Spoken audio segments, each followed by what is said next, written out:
ጋሼ ምን አሉ መሰላችሁ? ሲያስፈራሩ ኢራን ሲያስፈራሩ ትላንትና ምን አሉ መሰላችሁ? ኢራን ውስጥ ያሉትን የኤሌክትሪክ ማመንጫ ፋሲሊቲዎች በሙሉ መተን በአንድ ሰዓት ውስጥ ኢራንን ሙሉ ለሙሉ ጨለማ ማድረግ እንችላለን። ያው እዚህ ጋር አንድ አለች መጣች፣ የኢራን ሚሳኤል አለፋት፣ እዚህም ጋር አለፈው፣ አራተኛውንም እዚህ ጋር። እነዚህም አራቱም የፓትሪዮት ሚሳኤል ናቸው። ለዚህ ሰውዬ አለማጨብጨብ አይቻልም። ይኸውልህ ፍትሃዊ ሆነ የምትሰማኝ ከሆነ አንድ ደቂቃ ስጠኝና ቢስሚላህ አሰላሙ አለይኩም ወራህመቱላሂ ተዓላ ወበረካቱ። ድና የተከበራችሁ የኑር ሚዲያ ፋሚሊዎች እንዴት አላችሁ? ዛሬም አዳዲስና ወቅታዊ የሆኑ መረጃዎችን ወደ እናንተ ይዤላችሁ ተመልሻለሁኝ። የኢራን አብዮታዊ ዘብ ጦር ለአንተ ታዛዥ ነን በሚል ስያሜ የሰጠውን እንግዲህ ጥቃት 42ኛውን ዙር የእውነተኛ ቃል ኪዳን 4 ጥቃት መጀመሩን አስታውቋል። በጥቃቱም ኢማድ፣ ቀድር፣ ሃይበርና ሻሃንና ፈታህ የተሰኙ ከባባድ የሆኑ ሚሳኤሎችን እንዲሁም አጥፊ ድሮኖችን ጥቅም ላይ መዋሉን እንግዲህ ነው የተገለጸው። በተጨማሪም የኢራን ባህር ኃይል አዛዥ የሀገሪቱን የበላይ መሪ በሆኑት በሙጅተባ ካሚኒ ትዕዛዝ መሰረት የሆርሙዝ ወሽመጥ እንደተዘጋ እንደሚቆይ ያስታወቁ ሲሆን ጥተኛ የተባለውን የበቀል እርምጃ እንደሚወስዱም ዝተዋል። በሌላ መረጃ የአሜሪካው ፕሬዝዳንት ዶናልድ ትራምፕ እና የኢራን ከፍተኛ ባለስልጣን አሊ ላርጃኒ መካከል በመሰረተ ልማት ውድመት ላይ ያተኮረ የቃላት ጦርነት ተጀምሯል። ይህ የቃላት ጦርነት እንዲሁ ቀላል የሚባል ነገር አይደለም። ያ ጀማዓ ምን አይነት የቃላት ጦርነት የሚለውን አብረን እንመልከት። ጋሼ ምን አሉ መሰላችሁ? ሲያስፈራሩ ኢራን ሲያስፈራሩ ትላንትና ምን አሉ መሰላችሁ? እኛ ከፈለግን አሉ ኢራን ውስጥ ያሉትን የኤሌክትሪክ ማመንጫ ፋሲሊቲዎች በሙሉ መተን በአንድ ሰዓት ውስጥ ኢራንን ሙሉ ለሙሉ ጨለማ ማድረግ እንችላለን፣ አውት ኦፍ ኤሌክትሪክ ማድረግ እንችላለን። ግን ያው ስላልፈለግን ነው፣ እኛ በጎ ሀሳባችን ስላልፈቀደልን ነው ምናምን የሚል ሳክስ ሰክሰው ነበር ትላንትና ትራምፕ። ይህንን ሲሉ የኢራን ቶፕ የሴኪሪቲ ኃላፊ የሆኑት አሊ ላሪጃኒ ደግሞ መጡና ምን አሉ? ጋሽ ትራምፕ እንደዚህ ብሎ እየዛቱብን ነው፣ እስቲ እኔ ደግሞ ምላችሁ እስቲ ደፈር በሉና ሞክሩት አሉ። ይሄንን ካደረጋችሁ እኛ ደግሞ ሚድል ኢስት ላይ ያሉትን ሀገራቶች በግማሽ ሰዓት፣ እናንተ በአንድ ሰዓት ነው ያላችሁት አይደለ? እኛ በግማሽ ሰዓት ደሆል ሚድል ኢስት ያሉትን የኤሌክትሪክ ፓወር ማመንጫ ፋሲሊቲዎች መተን ደሆል ሚድል ኢስትን ዳርክ እናደርገዋለን። በዚህ ጨለማ ውስጥ ደግሞ የእናንተን ወታደሮች መልቀም ይመችላል የሚል ትዊት አደረጉ። አሁን የሚድል ኢስት ሀገራት ነገ ወራዱ እያሉ ነው። እኛ ምን አድርግን እዛው ራሳችሁን ቻሉ እያሉ ነው። አስቡት፣ ላይ በምንም በማያውቁት ዳርክ ሲደረጉ አስቡት። ባይተው ይህ ጦርነት ማለት ነው የሰው ልጆችን ወደ ስቶን ኤጅ ምናምን ሁሉ ሊመልስ የሚችል ነው። አስቡት ትራምፕ የምር ሄደን ቢያደርጉትና ደሆል ኢራን ዳርክ ብትሆን ኤሌክትሪክ ፋሲሊቲዎች ባይተው አንዴ ከተመቱ መልሶ ለመገንባት የሚወስደው ጊዜ ራሱ ኢን መንዝስ ኦር ኢን ይርስም ሊሆን ይችላል። ያን ሁሉ ጊዜ አውት ኦፍ ኤሌክትሪክ መሆን እንግዲህ አስቡት። ከዛ አጸፋውን ደግሞ ሚድል ኢስት ላይ አስቡት። ብቻ ኢትስ ክሬዚ ነገሩ እየተወሳሰበ ነው ያለው። በሌላ በኩል እንግዲህ ሚድል ኢስት በዚህ ጦርነት ውስጥ ባለችበት ሰዓትና በጣም ታርጌት የተደረገች ያለችው ኢማራት በሆነችበት ሰዓት እንግዲህ የኢትዮጵያው ጠቅላይ ሚኒስትር ዶክተር አብይ አህመድ ዛሬ ኢማራት መግባታቸው ታውቋል። ያው ሁሉም ሌላው ሀገር እንደውም እንኳን መሪው ሊልክ ዜጋውን እያወጣ ባለበት ሰዓት ነው እንግዲህ ዶክተር አብይ ወደ ኢማራት የሄዱት። ያው በሰላም እንዲመጡ እንመኛለን። በዚህ ሰዓት ባይሄዱ ይመቸን ነበረ። ነገር ግን ያው ለምን እንደሄዱ እሳቸው ያውቃሉ። እንግዲህ ምን የሚጠቅመን ነገር ይኑር አይኑር የሚለውን እንግዲህ እሳቸው ናቸው የሚያውቁት። ለማንኛውም ኢማራት ለኢትዮጵያ የቁርጥ ቀን ወዳጅ ነች ይባላል። በጣም በቁርጥ ቀን በነበረ ሰዓትና በጣም ከፍተኛ የሆነ የዶላር እጥረት በነበረ ሰዓት የትራንዚሽኑ ሰሞን ላይ ወደ 3 ቢሊዮን ዶላር ፈንድ አድርጋ እንግዲህ ኢትዮጵያን የሆነ በእግሯ እንድትቆም አድርጋለች ይባላል። የቁርጥ ቀን ወዳጅ ነች ይባላል። ዛሬ ደግሞ ኢማራት በቁርጥ ቀኗ ጊዜ እንግዲህ ያው ብድር በምድር በሚለው ብድር ለመመለስ ሂደዋል። እንግዲህ ምን ሊያደርጉ እንደሆነ በቀጣይ ቀናቶች የሚወጡትን ሪፖርቶች አይተን የምናቅ ነው የሚሆነው። ፎርናው ግን በጦርነት ባይሄዱ ይመቸን ነበረ። ያው በሰላም እንዲመለሱ ደግሞ እንመኛለን ማለት ነው። ኢራንን ማጥቃት እንደዚሁ ቀላል አልሆነላቸውም። እንግዲህ ለእስራኤል እና ለአሜሪካ የፕሬዚዳንቱ ንግግርን በአፋጣኝ ምላሽ የሰጡት የኢራን ብሔራዊ ደህንነት ምክር ቤት ዋና ጸሐፊ አሊ ላርጃኒ አሜሪካ የኢራንን መብራት ለማጥፋት ከምትወስድበት ጊዜ በግማሽ ነው ያሉት። ያጀማ በግማሽ ውስጥ ምላሽ እንደሚሰጡ እንግዲህ ዝተዋል። ላርጃኒ ኢራንን የኤሌክትሪክ ኃይል ኢላማ ካደረጋችሁ በግማሽ ሰዓት ውስጥ በመላው ቀጠና ጨለማ ይነግሳል ብለዋል። በመላው ቀጠናም ጨለማ ማንገስም ደግሞ ይችላሉ፣ አቅም አላቸው። ይህንም ስለሚረዱ ጦርነቱን እንዳያባብሱ ስጋት አለኝ። ነገር ግን ምሽቱን እንዴት ነው ያደረው የአሜሪካ እንግዲህ የመከላከያ ስርዓቶች እንዴት ነው ያደሩት የምትሉ ከሆነ በዚህ ምስል ማሳያችሁ ይሆናል። ይሄ ለአሜሪካ ትልቅ ኪሳራ ነው። አራቱንም ነው ያለፋቸው። ተመልከቱት። እዚህ ጋር ቆይ፣ ያው እዚህ ጋር አንድ አለች መጣች፣ የኢራን ሚሳኤል አለፋት፣ እዚህም ጋር አለፈው፣ አራተኛውንም እዚህ ጋር። እነዚህም አራቱም የፓትሪዮት ሚሳኤል ናቸው። ኤር ዲፌንስ ሲስተም ፓትሪዮት የሚባሉ አራተኛውንም አልፈው ቀጥታ መጣና ይሄ የኢራን ሚሳኤል ነው። ቀጥታ መጣና ወረደው ፈረዳ። እንግዲህ ይሄ ነገር የተተከሰው ወደ ዩናይትድ አረብ ኤሚሬትስ የተተከሰ ሚሳኤል ነው። እንግዲህ ይሄንን የኢራን ሚሳኤል ኢንተርሰፕት ለማድረግ የአሜሪካ ስሪት የሆነውን ፓትሪዮት የተሰኙ 4 ኢንተርሰፕተር ተኩሶ ነበር። ነገር ግን አራቱን ኢንተርሰፕተሮች አልፏቸው ሚሳኤሉ ጥቃት ሰንዝሯል። እንግዲህ ይሄ የኢራን ሚሳኤል 4 ኢንተርሰፕተር ሊያልፍ የሚችል እስካሁን ድረስ ምን እንደሆነ አይታወቅም። ግን ፋታ ሊሆን ይችላል ተብሎ ይገመታል። እንግዲህ ይሄ ፋታ የሚባለው ደግሞ የኢራን ሚሳኤል ፈጣኑ የሚባል ነው። ዋጋውም ከ500,000 እስከ 1 ሚሊዮን ሊሆን እንደሚችል ነው የሚገመተው። ነገር ግን እነዚህ ኢንተርሰፕተሮቹ የአሜሪካ ፓትሪዮት የሚባሉ ኢንተርሰፕተሮች ዋጋቸው ከ4 ሚሊዮን እስከ 5 ሚሊዮን ነው የሚገመተው።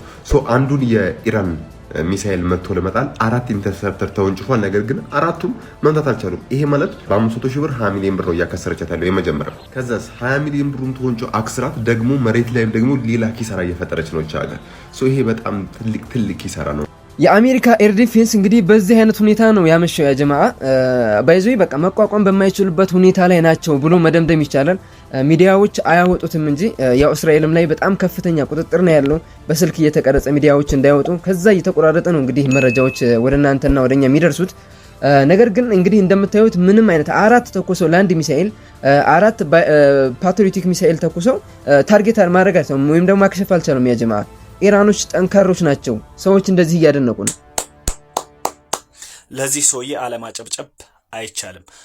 ይኸውልህ ፍትሃዊ ሆነ የምትሰማኝ ከሆነ 1 ደቂቃ ስጠኝና በደንብ አድርጌ ላስረዳ። ኮፒ ሊንክ ሼር እያደረግ ይህን ቪዲዮ ጀምር። ከትላንትና ዶናልድ ትራምፕ ከፑቲን ጋር በጣም ረጅም ውይይት አድርጎ ነበረ። ያረገበትም ምክንያት ኢራናውያን በስትራይፐር የሚባሉ አሉ የኢራን ማአት ወኪሎች ዓለም ላይ የተሰራጩ ማለት ነው። ተነሱ በተባሉ ሰዓት ማንኛውንም ጥቃት በማንኛውም ቦታ ላይ ማድረስ የሚችሉ ዶናልድ ትራምፕ ሊገደል እንደሚችል መረጃው ደረሰውና ዶናልድ ትራምፕ የፈጠነ ፑቲን ጋር ረጅም ውይይት አደረገ። ያደረገው ውይይት ምንድነው? አማላጅ ነው የላከው ጦርነቱ እንዲቆምና በቃ ነገሮች እንዲስተካከሉ ማለት ነው። ፑቲንና የፓኪስታኑ ፕሬዝዳንት ደግሞ ከመሱድ ፔዜሽኪያንስኪ ጋር አወሩ። አሁን ላይ መጣና የኢራኑ ፕሬዝዳንት ምንድነው ያለው? አጠር ያለ 3 ቅድመ ሁኔታዎችን አስቀመጠ። በዛ ቅድመ ሁኔታ የምትስማማ ከሆነ ጦርነቱን አቆማለሁ ነው ያለው። በጣም ደሳስ የሚል 3 ቅድመ ሁኔታዎች ነው ያነሳው። አንደኛው ምንድነው? ሉዓላዊነቷ እንደተጠበቀ ይቀመጥ ነው የሚለው የኢራን ማለት ነው። ሁለተኛው ለደረሰባቸው ጥቃት ካሳ እንዲሰጣቸው ኢራኖች ማለት ነው። ያደረሱትን እርሱት ማአት እኮ ነው ያወደሙት፣ ግን ለወደመባቸው ካሳ ጠየቁ።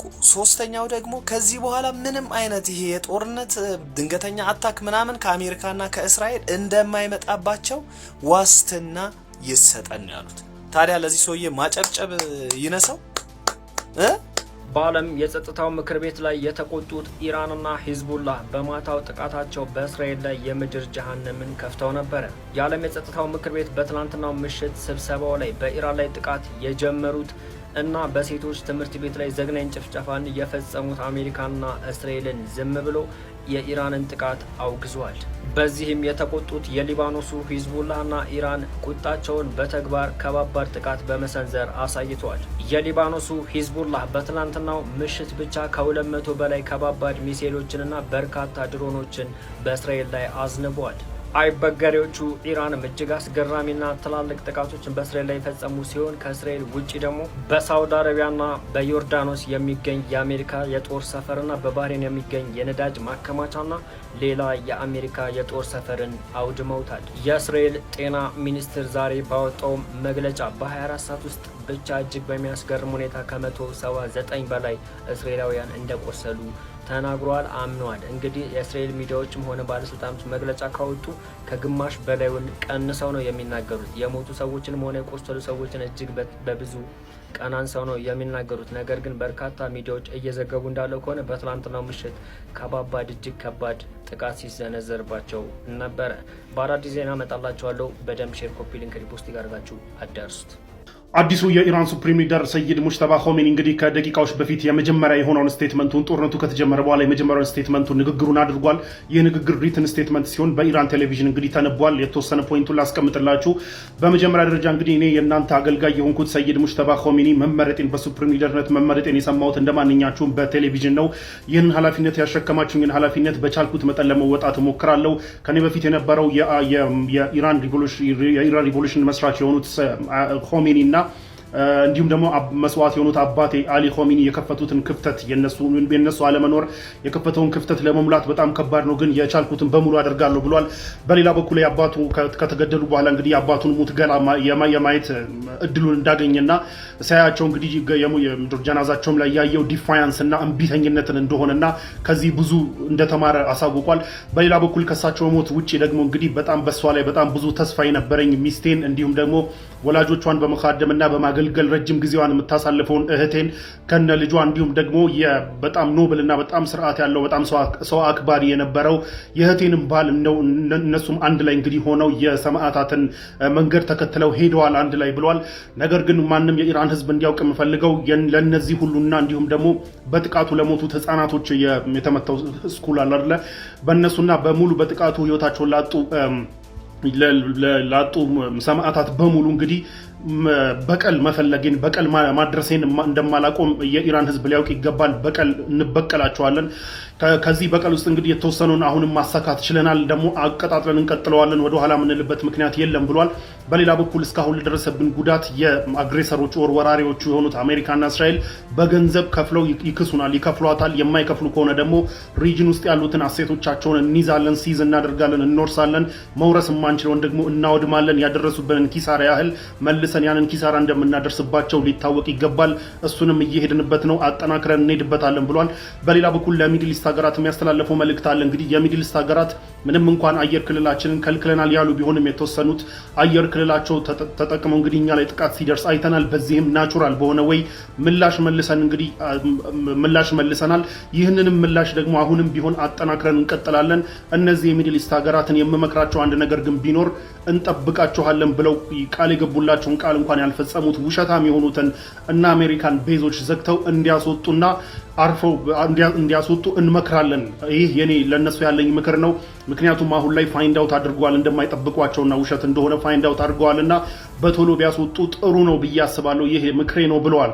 በሌላ በኩል ግን እነዚህን ካስወጡ በኋላና ከአሜሪካ ካስወጡ በኋላ ግን ኢራን ከሁሉም ጋር በሰላም መኖር እንደምትፈልግና በወንድማማችነት ለመኖር እንደምትፈልግ አሁንም ታረጋግጣለች ብለዋል።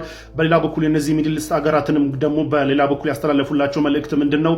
ኢራን አሁንም ቢሆን ከናንተ ጋር ምንም የበላይነትና የወራሪነት ኦር የበላይነት በቃ አሸንፍ ያለው ሮር እንደዚህ ኃይል አለኝ በሚል የበላይነት የሚባል ስሜት በሌለበት መልኩ ከሁላችሁም ጋር በእኩልነት አብረን ለመስራትና በወዳጅነት ለመቀጠል አሁንም ፍላጎት እንዳለና ይህንንም ለማሳካት የሚቻለውን ሁሉ ማድረግ ያለበት ነገር ሁሉ ለማድረግ ዝግጁ መሆናችንን እናሳውቃለን ብለዋል። ስለዚህ እስካሁን ባለው እንግዲህ ጦርነቱን አቀጣጥለን እንቀጥላለን። የአሜሪካና የእስራኤልን አሴቶችም እንመታለን፣ መምታታችንን እንቀጥላለን፣ ማውደማችንን እንቀጥላለን። ገንዘብ ከፍሎ ያደረሱብንን ውድመት እስኪያካክሱ ድረስ ወደኋላ አንልም። በቀሌንም ደግሞ መበቀሌንም እቀጥላለሁ ብለዋል። የኢራንን ህዝብ እንግዲህ አይዟችሁ ብሎ አጽናንቷል። ምንድነው ሉዓላዊነታችንን ለማስከበር ምንም ማድረግ ያለብን በሙሉ እናደርጋለን። ይህንን ደግሞ ቃል እገባላችኋለሁ ብሎ ቃል ገብቷል ማለት ነው። ሰይድ አያቶላ ሙጅተባ ኾሜኒ እንግዲህ በንግግሩ አሁንም ጦርነቱን አቀጣጥለን እንቀጥለዋለን ብሎ ዝቷል ማለት ነው።